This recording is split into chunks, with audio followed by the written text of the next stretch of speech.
துரைப்பாண்டி பாட்டாளி மக்கள் கட்சியில் இருக்கிறார். அவர் வன்னீர் கிராமத்திற்கு போகின்ற போது ஏகப்பட்ட தடபுடல் வரவேற்பு கிடைக்கும். அதுவே ஆதித்தமிழர் பகுதிக்கு சென்ற ஏண்டா இவன் வந்தான் என்ற பார்வை, கண்கள், அந்த கூர்மையான அன்புகள் போல் பாயும்.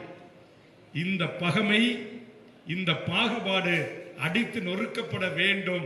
நாம் அனைவரும் தமிழ்த்தாயின் பிள்ளைகள் என்கிற உணர்வை ஏற்படுத்த வேண்டும் என்கிற அடிப்படையில் தான் தமிழக வாழ்வுரிமை கட்சி இன்றைக்கு தமிழ்நாடு முழுவதும் வலம் வந்து கொண்டிருக்கிறது.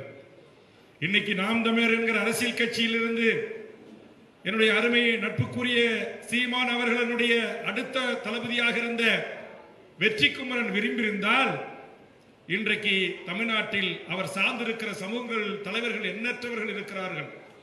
அவர்களோடு இணைந்திருக்கலாம், அவர்கள் கரங்களை பலப்படுத்தி இருக்கலாம், அல்லது மிகப்பெரிய அரசியல் கட்சிகளாக இருக்கிற திமுக, அதிமுக போன்ற கட்சிகளில் இணைந்திருக்கலாம்.